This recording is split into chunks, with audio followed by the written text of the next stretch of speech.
Good morning, Chairperson and the members of the Regulator Executive Committee and also the colleagues. Before I continue with the presentation, I would like to highlight that the date on the submission is date 7th November. We'd like to apologize for that. The submission got delayed. Continuing with the presentation, the purpose of this submission is to request the Regulator Executive Committee to approve the 15 applicants to register for the operation of generation facility as listed in Table 1 for generating electricity for own use, and approve the 4 applications to register for the operation of generation facilities listed in Table 1 also for generating electricity for commercial use. Chair, the approval of the registration application for generation facility is duly delegated to the REC. Chair, all the 19 applicants have paid the 200 Rand registration fee, and all have connection approval letter from the license distributors or network service provider, and they all comply with the regulatory requirements. Chairperson, it is recommended that the Regulator Executive Committee approve the 15 applications to register for the operation of generation facility listed in Table 1 for generating electricity for own use, approve the 4 applications to register for the operation of generation facility listed in Table 1 as well for generating electricity for commercial use, and to approve the draft decision and reason for decision documents for each applicant as attached in Appendix B. Thank you. Thank you very much for that brief introduction of the submission. May I then open up the submission for input from the members, guidance, and anything that the members would like to raise with regards to this submission. I'll start off with Mr. Mkize with the comments and guidance on the submission. Mr. Mkize, over to you. Good morning, Chairperson and members and management. Can you hear me now? Yes, I can hear you, Mr. Mkize. Yeah, thanks a lot. I've been struggling with my connection because I'm not sure that I'm on my cell phone with the battery running out on my PC, but I would still soldier on. It's more of enhancements, and thanks to the presenters for the submission. When it comes to the purpose, may I please just be consistent there with the terminology? Because when I asked this previously, I was told that talking of a registration certificate to generate the power is the correct approach to this. So I just would like us to use the right terminology that is in line also with Section 9 of the ERA. If they can just help with that in terms of consistency. And then under 4.2, I think we should use the code there with a capital C. And then I would just like to also, there's something that is bothering me, but it's not necessarily on the submission itself. It's bigger than that. Is why do we continue licensing the renewable energy independent power producer program procurement program projects, even if below 100 megawatts? I know that recently through round robin, the Horsefly 1, 2, 3, and 3 of for PV in the Winsbeck area in the Western Cape province. I think each was about 75 megawatt, and we approved them emanating from bid window 5. So I just like that maybe we look into that issue in terms of engagement with the IPP office, if need be, to create some necessary consistency. Also looking at 4.4, I think having written the narrative, just to have a summary table would help to enhance the presentation of this information. You know, to say third quarter, first quarter, second quarter, third quarter, these are the volumes or capacities, and this is the monetary demand that is attached thereto. I think it would help. And then on table 1, I must also thank the team I note that the longest, if we take it as approved today, is 48 days, and the shortest being 28 days. I think by two of them on that. And the bulk is actually around 1 month to process. So this is what then it takes, with all the other challenges, to provide the necessary approvals in terms of timeframes from our side, or turnaround times, which I think augurs well, as there's still some room for improvement if we then also consider the standing instructions for the FTRM, which we're looking at. And then on 4.9.4, it's a statement that is general applicable on all of this, but I just got a problem with this statement, which says that, therefore, reasons for not observing procedural fairness must be detailed in the decision. For me, is that the sentence actually would better read if we state that we observing procedural fairness, but do not follow the conventional or stipulated procedural fairness steps. Because I don't find there's any excuse in terms of not observing procedural fairness. But I take it that you depart from the usual step, but it doesn't mean that you are procedurally unfair. So that was just a concern. I think it also cuts to the issue of 4.9.5. And then under 6, if they say no deliberations, I wonder why. Because maybe some aspects should actually be deliberations. There are certain issues to deliberate upon when it comes to the submission. That we say that there are no deliberations. I'm not so sure that if it should actually be like that. Other than that, Chairperson, I'm happy and supportive of these of the recommendations. Except one thing that now touches on each and every one of these applications. I would just like to know from the team, what is the equivalent number of jobs on the call funds that the jobs that are indicated here equate to, if one were to look on a megawatt basis? Because if we're looking at a just energy transition, this should then feature. I'm talking here on, for example, paragraph 26 for the one of ABSA Bank Limited Cooperative Real Estate Solutions, which is page 17 of 340 for the green pages. Thank you. Thank you very much, Mr. Mkhize. Shall we get responses, especially on the questions where the member requests clarification? And you can take note of the other questions for guidance and indicate where you're going to incorporate the guidance. Please, can you respond in that order? Thank you, Chair. I would like my colleague Chiselo to assist on this one, for some of the questions. Thank you, Chair. I just want to accept the enhancement that Mr. Mkhize advised us.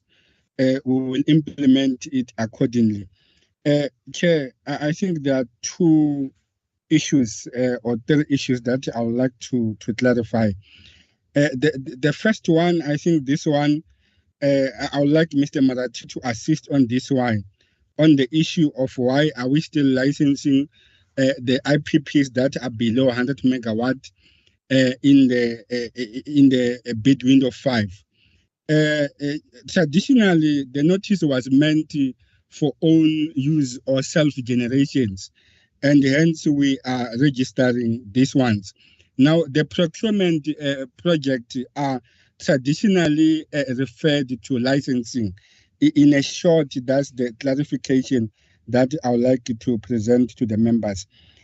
Secondly, Chair, the equivalent number of jobs per megawatt that we have in our records is that per megawatt, the equivalent number of jobs according to our analysis is five jobs opportunities during operation. Chair, Chair, in a nutshell, I think I've tried to clarify the issues. Thank you. Mr. Mkhize, are you happy with the responses before we proceed? Because I think the answer there was sort of, sketchy. Can you please? Yes, Chairperson, I'm not. Thanks for, first of all, thanks for the response. I'm just concerned that when it comes to the issue of the IPP, let's rather get a clarification that is based on legislation, our law, what it then requires, or what are the implications with regard to the notice when it comes to them, where you've got the threshold being lower than, the being lower than the capacity being lower than the threshold. Just for clarity, so we don't consider issues of tradition and stuff. We talk legalities as to what we are expected to do as a regulator. I'm not expecting an answer here and now, but is that this is something that we look at and come very clear on it. When it comes to the issue of jobs, I'm talking about jobs from the coal-fired power station generally, vis-a-vis the jobs that we are getting here. I think it's important to see what is the equivalent, so that when we're talking just transition, we really talk. We also assist in that discussion in providing such kind of feedback as we are at the core phase of policy and legislation implementation from our side as the regulator and institute of the state. Thank you. All right, thank you, Mr. Mkhize, for that further clarification. Mr. Kumede? Thanks, Chairperson. I just thought I'll respond comprehensively on the fundamental question asked by Mr. Mkhize in terms of registration and licensed IPPs. Is that I think the coming out of the Act itself, or the actual schedule, is that the registrants cannot export power to the grid. It's for own use and bilateral contracts. To be able to export power as demanded by Section 217 of the Constitution, you need to have gone through, that is, export power for sale to either Eskom, to any of the utilities, either Eskom or the municipalities. You must have gone through a public procurement process. So these two processes are different in that nature, that the IPPs are actually for exporting power into the grid. They're even worse, they're actually intended for sale of power to Eskom, and Eskom must be provided in terms of our legislation, in terms of our pricing policy or our pricing approach. Eskom, those costs, those contracts that they sign, the costs associated with those contracts are pass-through costs. So in terms of Section 34, for instance, now that the minister would have procured this power, NERSA is bound by the decisions. So whatever pricing that has emanated from those contracts, those prices are taken as prices that came from a bidding process, which is a public procurement process, and therefore taken to be as best as possible for the consumer. So that is the difference. Whilst with registrants, the reason why we're not even supposed to even note the PPAs and the prices is because it's bilateral contracts, either own use or bilateral contracts. And therefore, as a regulator, we have absolutely no jurisdiction on that. So that is the major difference. So some people, they may opt to build their own power for own use. With that, there is no license required in terms of Section 9. But if they want to sell power to a utility, and it does not necessarily just have to be Eskom at the moment, because of our Section 34s have only made reference to Eskom. The power has been exported to Eskom. But we, therefore, because it goes into the grid, and will have to be recovered from the general population and the general consumer.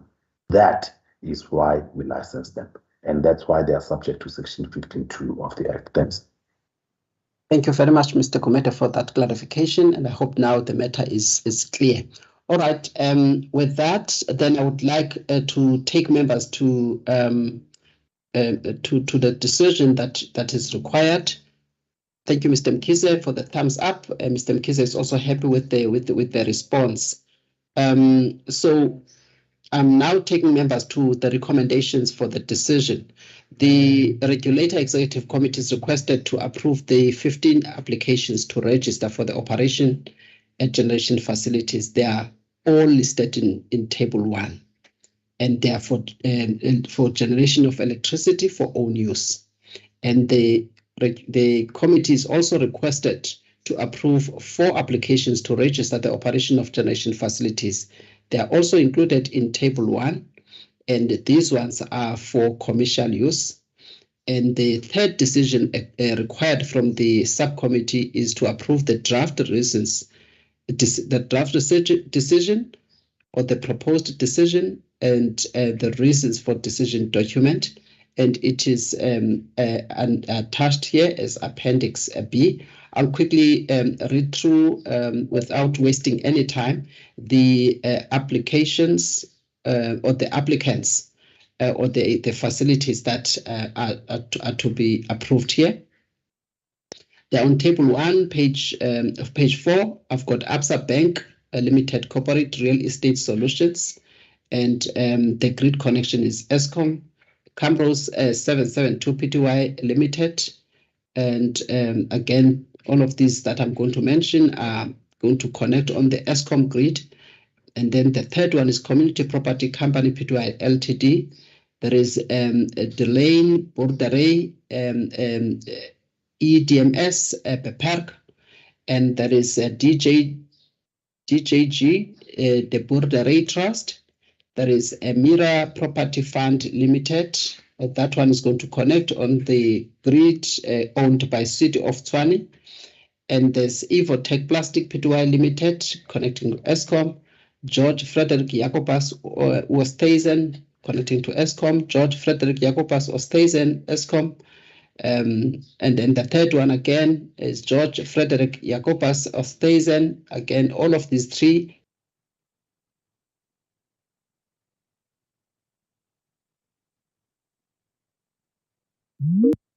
Pty Ltd connect to Eskom. Long Ridge Wine Estate Pty Ltd to Eskom. 8 Dry Borderay Eskom. 8 Dry Borderay, again, both of them are in the Northern Cape and connecting to the Eskom grid. Fenster Borderay in Pedensi in the Eastern Cape, Eskom. Baldwin Facilities Management Pty Ltd in Gauteng Limpro Park, Eskom. Boston Hydro Power Plant Pty Ltd. It will be registration certificates for 3 registrants. Please take the matter as read, indicate exactly what necessitated the amendment of the registration certificate, and also indicate the legal powers for us to make such amendments. Thank you. Thank you, Chair. This one will be taken by Mr. Kass. Thank you very much.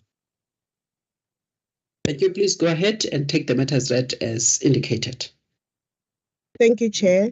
Good morning, Chair, members and colleagues. The purpose of this submission is to request the Regulator Executive Committee to approve the amendment of the registration certificate of 3 facilities listed in Table 1. Also approve the draft decision and reason for decision documentation for each applicant. The approval of the amendment of registration certificates falls within the delegated authority of the Regulator Executive Committee as per paragraph 1.4.1 of the delegation matrix. The applicant qualify for registration under clause 3.1 of the amendment notice. The applicant have also complied with the registration requirement in that the 3 applicants have connection agreements with the licensed distributors. They are compliant with the amendment notice and are therefore compliant with the Electricity Regulation Act.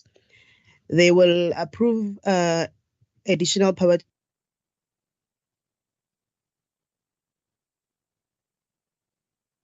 load shedding in the country. We've It is lost you recommended there. that they We've lost you there. We didn't get the last part of what you were saying. If you can just repeat that. They will provide additional power to the grid, which will enhance security of the supply of electricity to minimize the risk of load shedding in the country.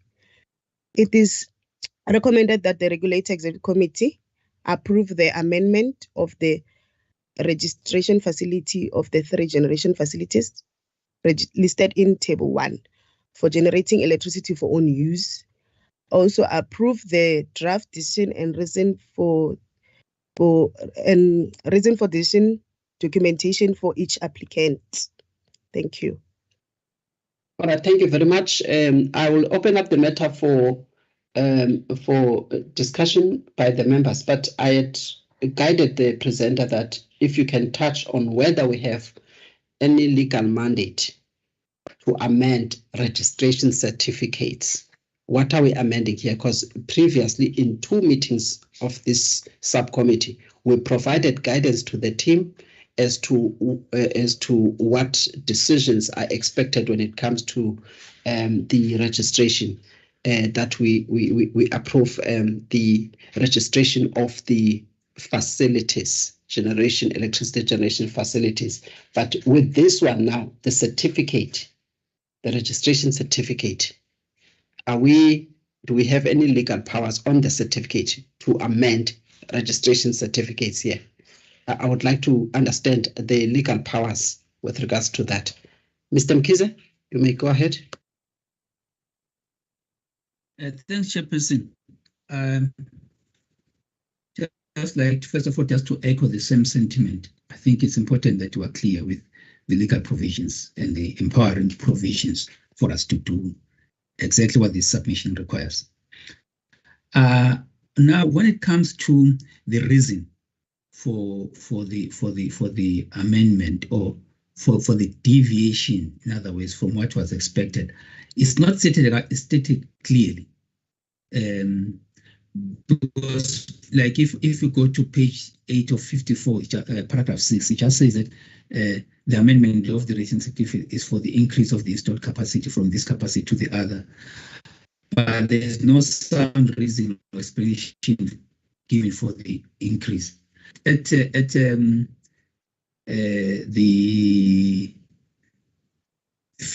table 1 or chapter 54, for example, if you're looking at that, there are a certain number of modules that are provided for the amendment stage. Is the change because of the difference in the number of modules as well as number of inverters? Just want to understand whether is this a technical change that then necessitated this, or there was no space anticipated to have more modules, but now they can have more modules, just to get that understanding as to the reason, the actual reason behind the change that then necessitates an amendment. So that is just something that I've observed.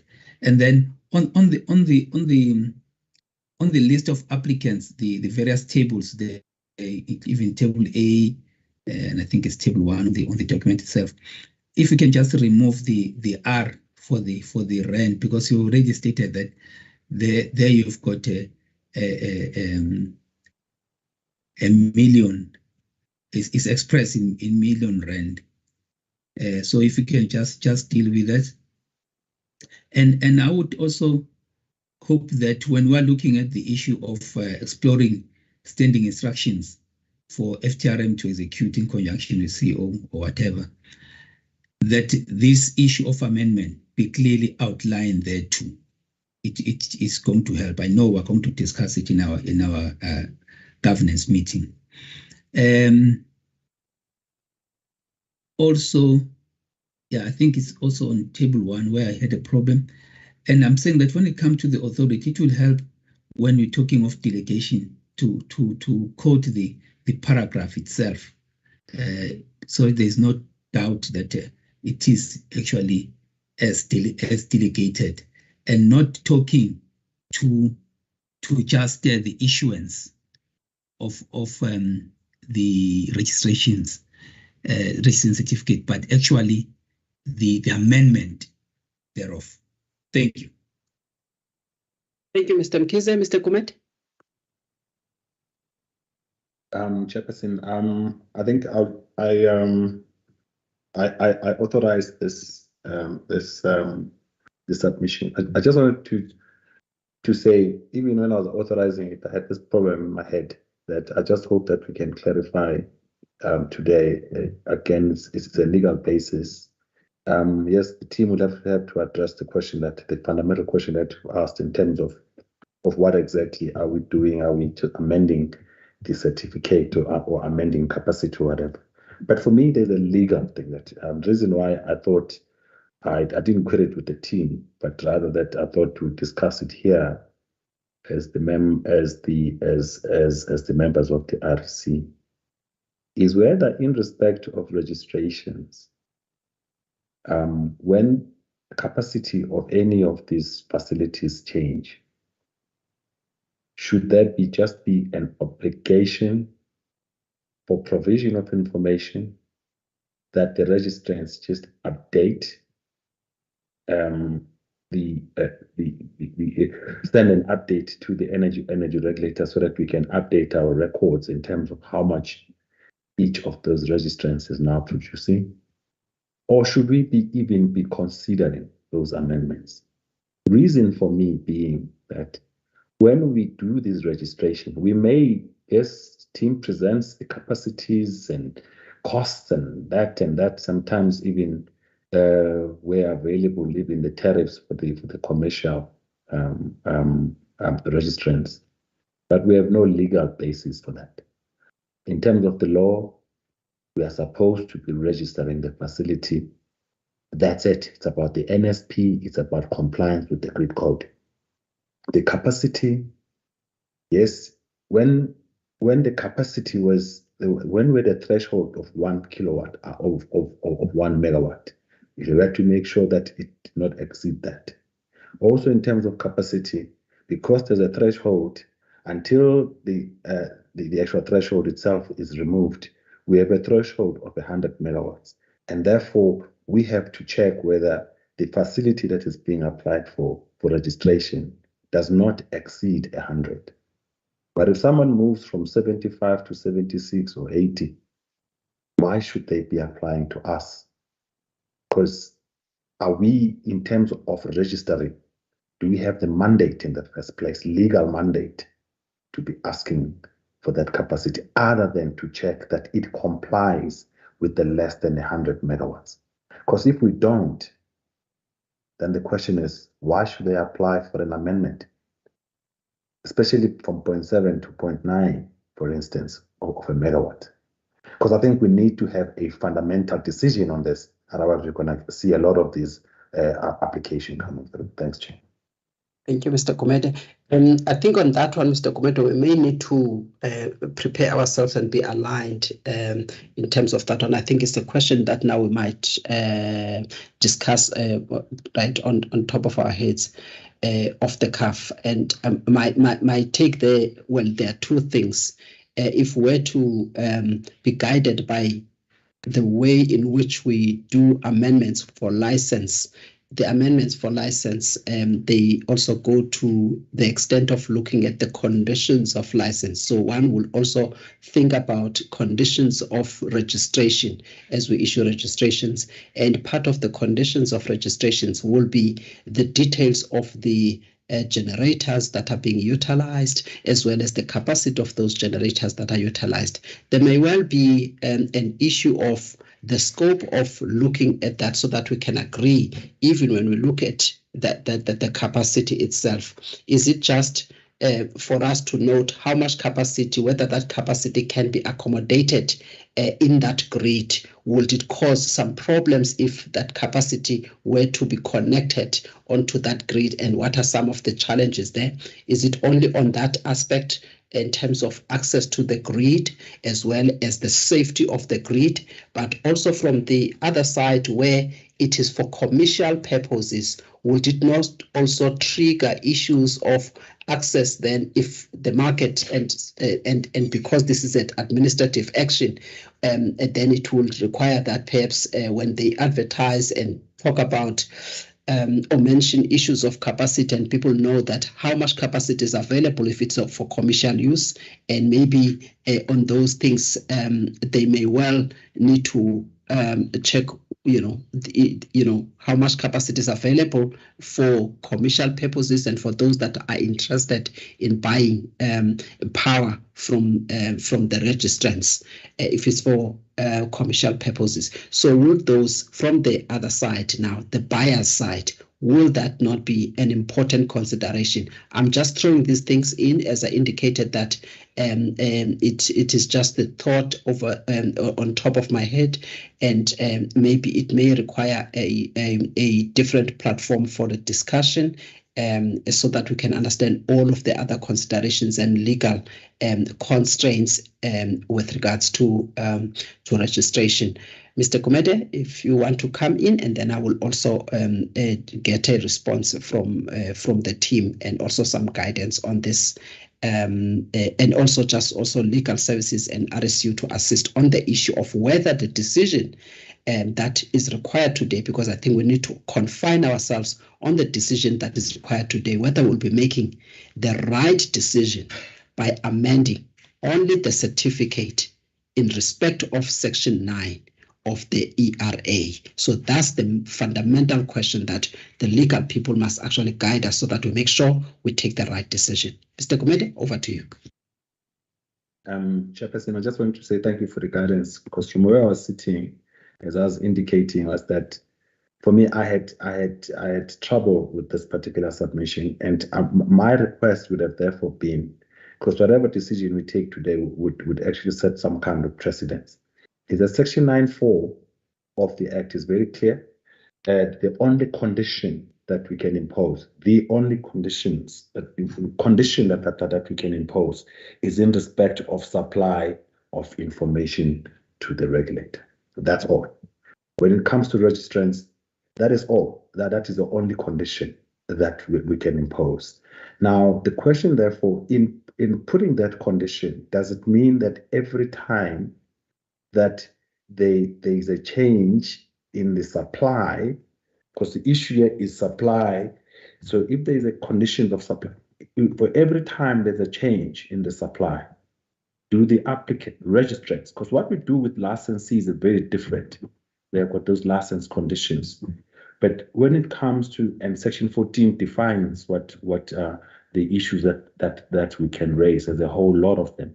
Whilst for registrants, it's only 9(4), and 9(4) is very specific. So my request would have been, with the guidance of legal here, whether should we proceed and amend this one? Does this mean that the amend is 3? Does it mean that all of the registrants that are up there, own use, both own use and commercial, when they change the size, I'm talking about the registrants here, people that are not exporting to the grid, when there's a change in the technology or change in the size of the output, do they just not need to just send us that information? I used to produce 1 megawatt, I now produce 5, and then we update the information. Or should this always come to a platform like this for amendment? I just have challenges, Chairperson. Again, we have to look at this in terms of the volume, the number of applicants that we are considering. If we don't deal with this properly here, we might be setting a very bad precedent. Thanks. Thank you, Mr. Kumede. Legal, you must guide, but also remember, it is one thing to consider maybe the issue of the resources, the capacity to deal with it. You guide us on whether, if there is a change in the capacity or the size of the output, like Mr. Kumede is indicating, even the size of the generator itself and how much output. Remember, the output might be within the 100 megawatts or even exceed. So if you don't get any notification in the change, then it means that even if then that change will result in exceedance of the 100 megawatt, you would not know. So that's one thing. So there must be notification. But then when that notification is done, what kind of decision is required from the regulator when such notification? So take it like that so that you can be in a position to understand it fully and what guidance should be provided. So what kind of a decision, the nature of the decision that the regulator must take within its parameters as to what the regulator seeks to achieve and in line with the law. So guide in terms of that. And then come to then today's decision to say what kind of a decision then are we supposed to take, so that if then the notification must be done and you guide the nature of the decision, whether noting will be done by the regulator. It will then be the regulator that must then delegate such powers then perhaps to the FTRM, so that perhaps it doesn't come to the subcommittee. When I say delegation, I'm not saying delegating its powers, but maybe delegating by way of confirming that in these circumstances, should you get this kind of a request, then the FTRM will implement the decision of the ER for confirmation. So please guide like that so that we don't go all over. At least we've got a very structured and a much more focused way forward on this matter. I would like to take Mr. Mkhize, and after that, I'm coming to the legal people to clarify with the guidance provided. Thank you. Mr. Mkhize. Thanks, Chairperson. I hope you can hear me now. Yes, I can, Mr. Mkhize. Okay, thank you. Yeah, I'm just having listened to what Mr. Kumete was just said. I'm looking at the section 9 when it talks about not registering if the application is contrary to the objectives of this act. And then when I look at the registration will be subject to adherence to the provisions of this act.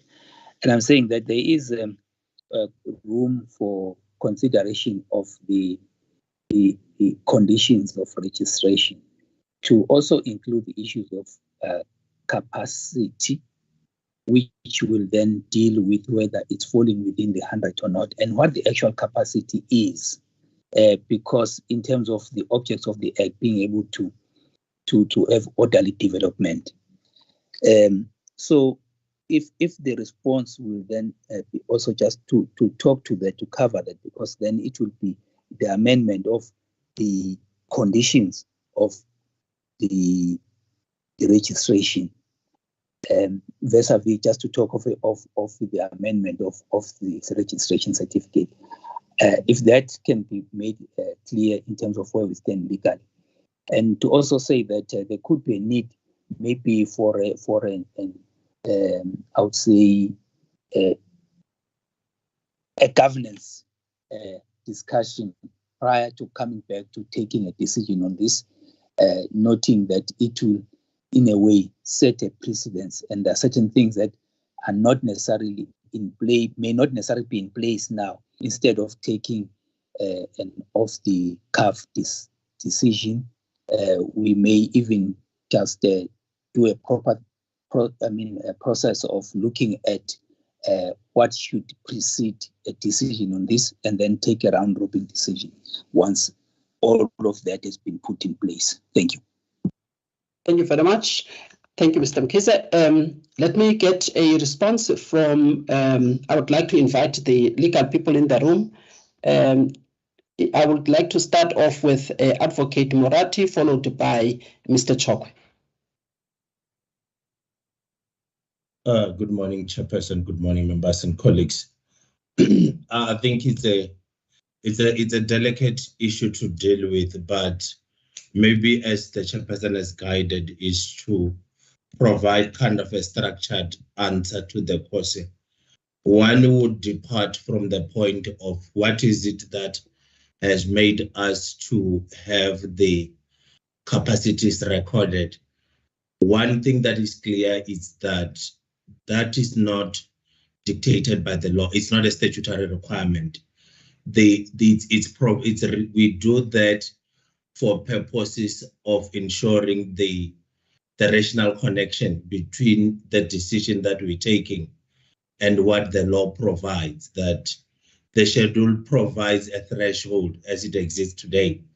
And therefore, when an application is brought before the regulator in the requirements that it has placed before any applicant, it has required that the applicant should show the capacities so that we do not have a registration that is outside of the threshold for just saying the administrative action expected of the regulator is that of registration. Therefore, the threshold, the capacity linked to that facility, this is the capacity. So the provision of that, it's not an administrative action. The administrative action is the registration.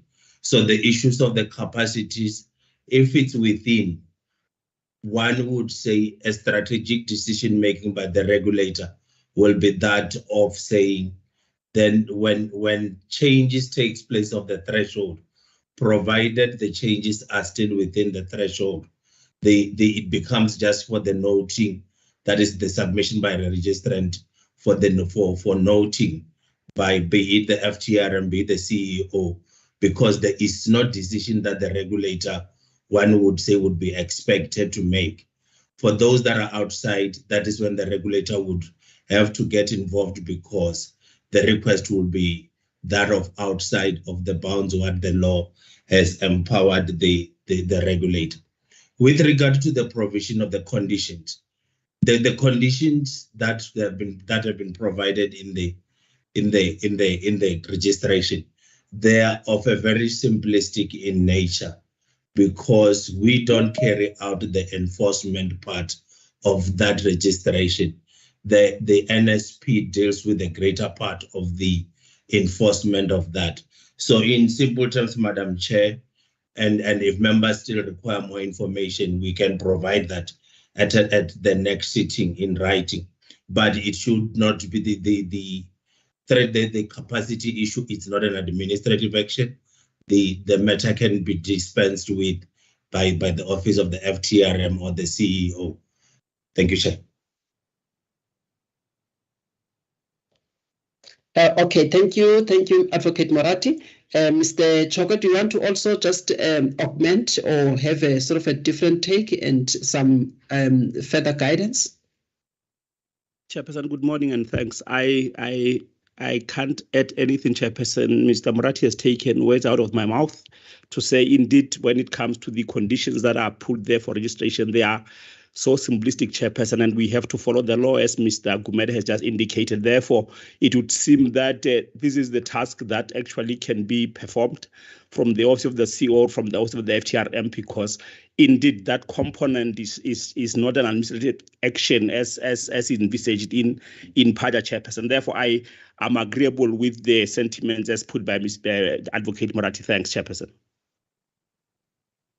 Okay, thank you, Mr. Chokwe and Advocate Moratti. So what do we do then with your advice? What do we do? Because we also don't want to take long. I don't like long meetings when there are decisions that are supposed to be clarified quickly. So in terms of today's decision, because we must always guide the meeting and direct it such that it assists in terms of the decision required today. So in terms of the decision required today, what will be the advice of our legal people here? Should we go ahead and take a decision for amendment here, or should we first, and Mr. Mkhize did touch on this, should we first at least have a sort of a submission clarifying this, because I also do have my own views on this, and it would have been good if we were going to discuss those views, not only mine, but I think with the response that you have provided, to also state my view so that I can hear whether your position or the proposition that you are making, it will still suffice with the views once we ventilate those views on this matter. So I would like to then check with you, should we rather not take decision and return this matter so that we clarify the legal position here and how best this matter can be processed? Or should we then take a different decision here in line with what you are proposing, that it be a function that is carried out perhaps by the FTRM? And even so, we should have a decision of the energy regulator in that regard, so that we clarify to the energy regulator that with these type of requests, where there is an amendment, there is a distinction to be drawn with the kind of amendments that are in respect of license. And this kind of arrangement for registration are of this nature.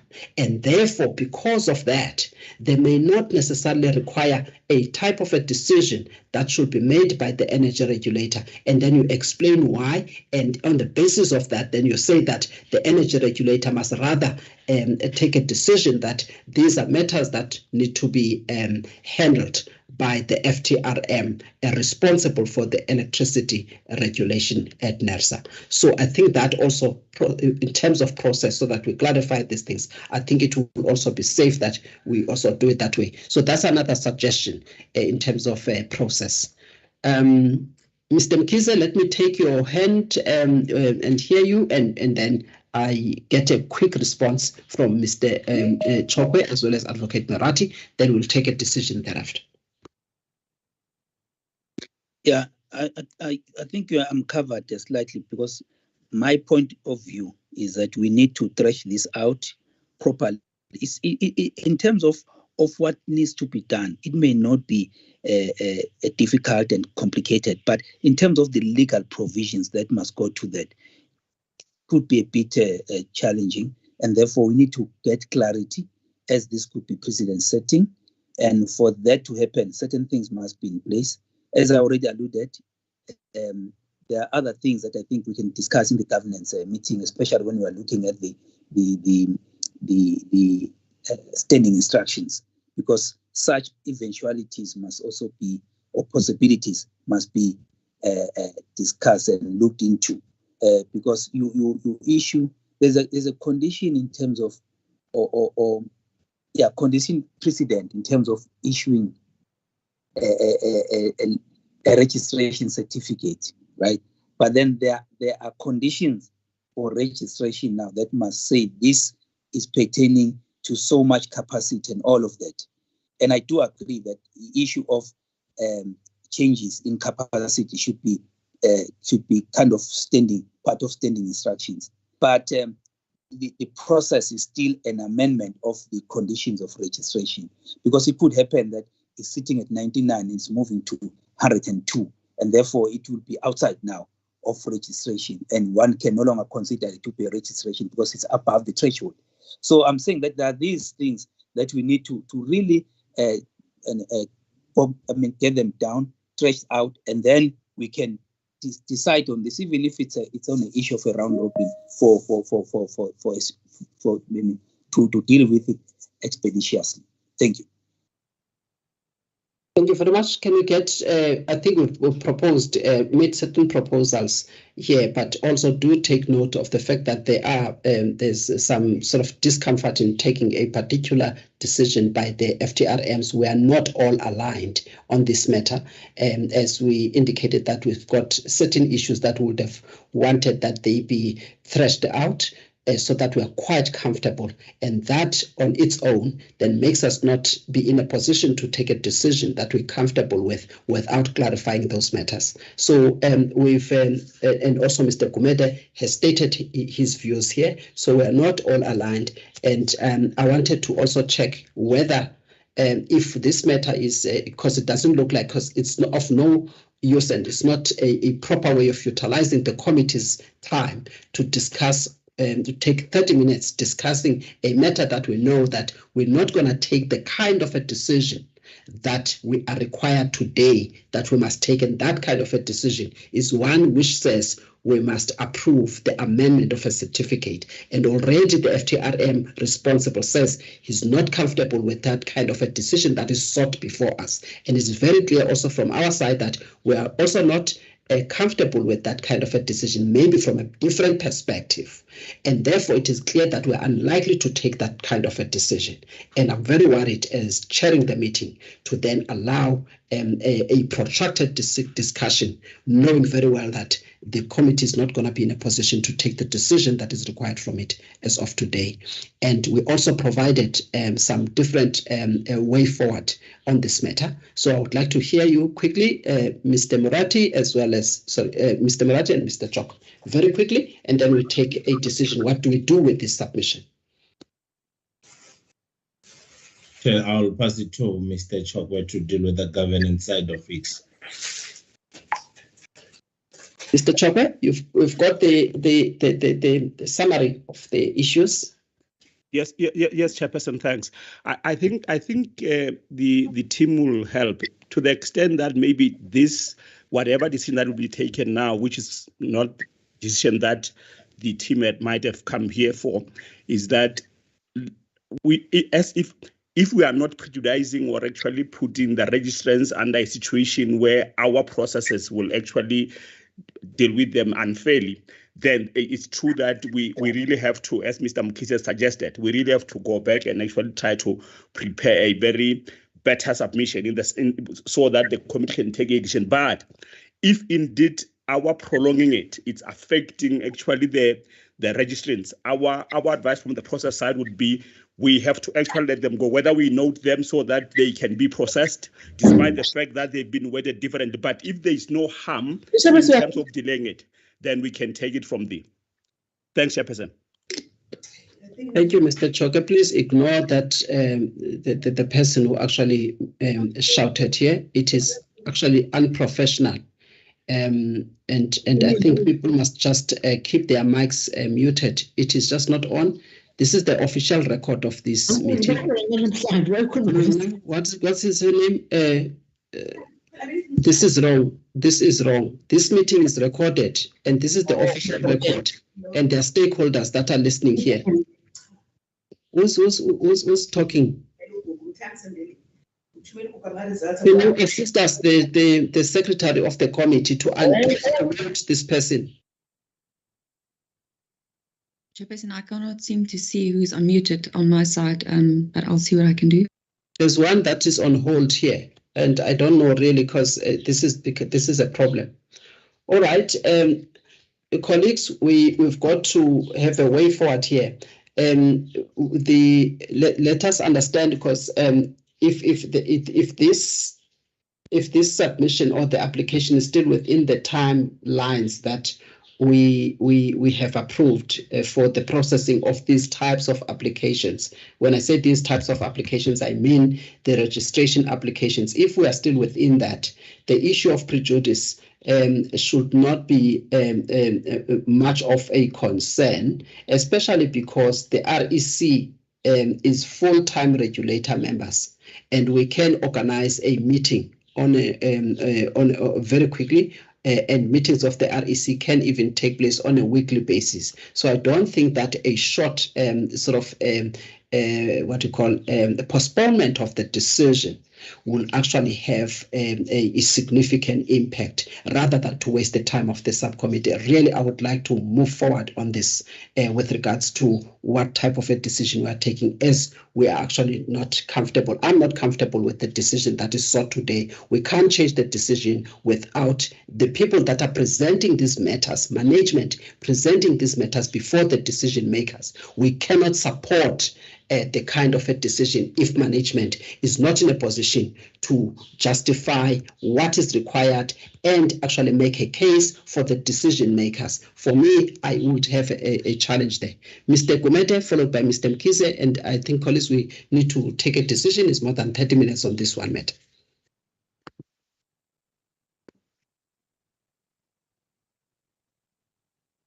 Over to you, Mr. Gumede. You are still muted. Okay. Chairperson, my recommendation on this matter would be that we actually postpone the decision today. We have an RSC of the 5th, and it does give legal an opportunity to give us a proper position for the 5th. And after the meeting of the 5th, depending on what legal note they've written, we can then have this this decision. If it still requires a decision of the REC, we can then have that decision via round robin, or we can, if the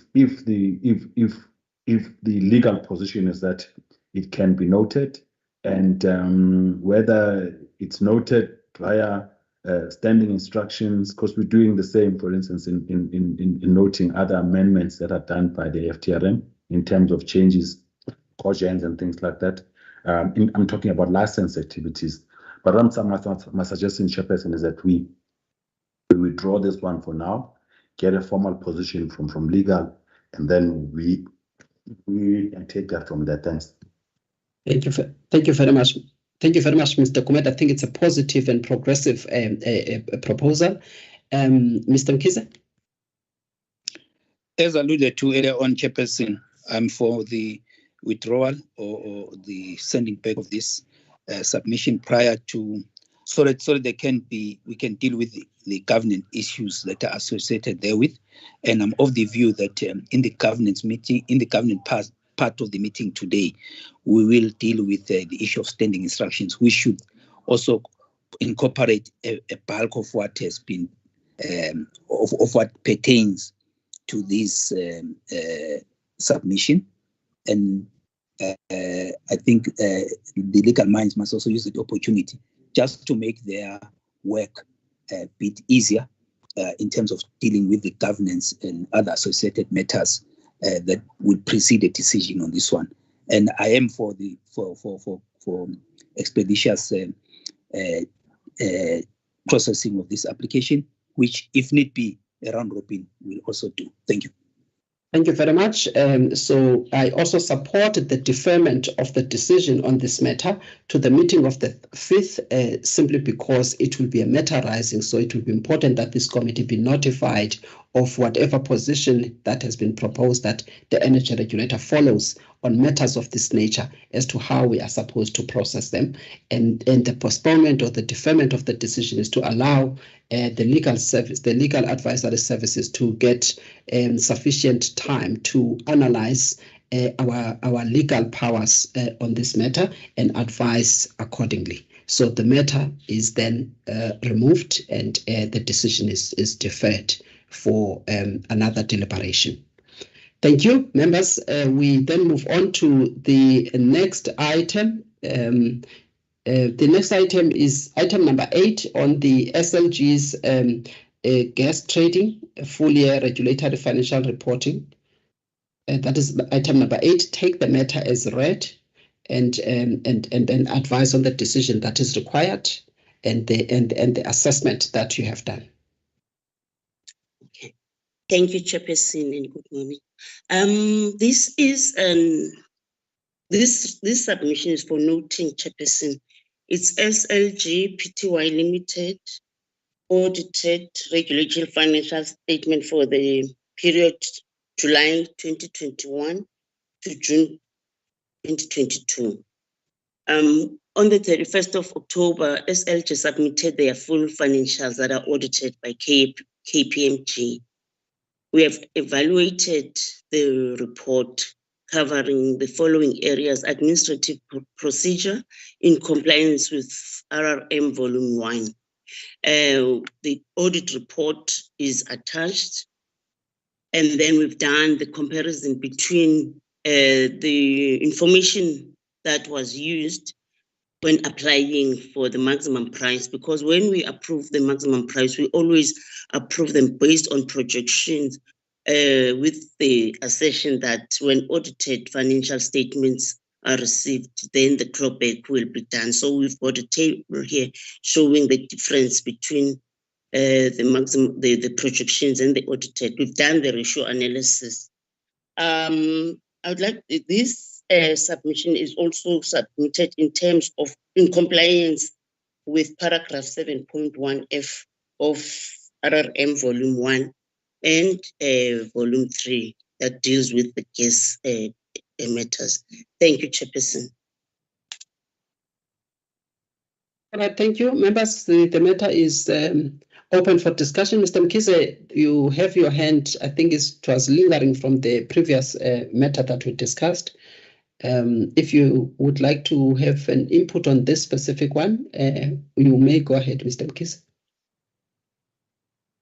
Thank you. I've got nothing really on this one.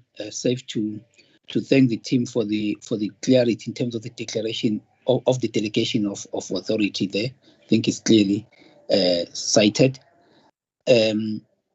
Yeah, and when we're looking at this, just to also emphasize on them to look at issues of efficiency, because yes, we're dealing with the numbers, but what lies behind those numbers is also something that is important to interrogate. But for that, from my side, I'm covered. Thank you. Thank you, Mr. Mkhize. I think that point is taken, and I think it's a good one. It needed just some more analysis on that, and perhaps the auditors to look carefully on those items in the next audit exercise to be done. Mr. Kometa, do you have any input on this one? Nothing, Chair. Thank you very much. All right. With that, I think Mr. Mkhize has made just a suggestion on that, and if that suggestion can be taken into consideration and be recorded. Members, I would like to take you to the decision that is required, which is on page 11 of 45. The Regulator Executive Committee is requested to note the SLG's full year regulatory financial report for the period that started on the 1st of July 2021 and ended 30 June 2022. And this report is submitted in compliance with the requirements of the Regulator Reporting Manuals Volume 1, and that is attached here, including the audit of the regulatory financial information. Members, by show of hands, if you are in support of this decision. Thank you very much, members. Mr. Mkhize, Mr. Komete, I also support. Thank you, members. I'm moving on to the next item, item number, it has been removed. I think this is the last item on this one because of the confidentiality. Item number 9, it was removed. I just want to confirm, Ms. Nobulungisa Boko. Just if you can confirm that before I move ahead, because I can't remember all. Ma'am, you had indicated that it would be item 12 under the closed meeting. Thank you very much for that confirmation. All right, we have now come to the end of the open session of our meeting, and I would like to thank all the stakeholders that connected via various platforms and followed the discussions of this meeting. And observed the discussions. And I would like to thank you all again. And the meeting is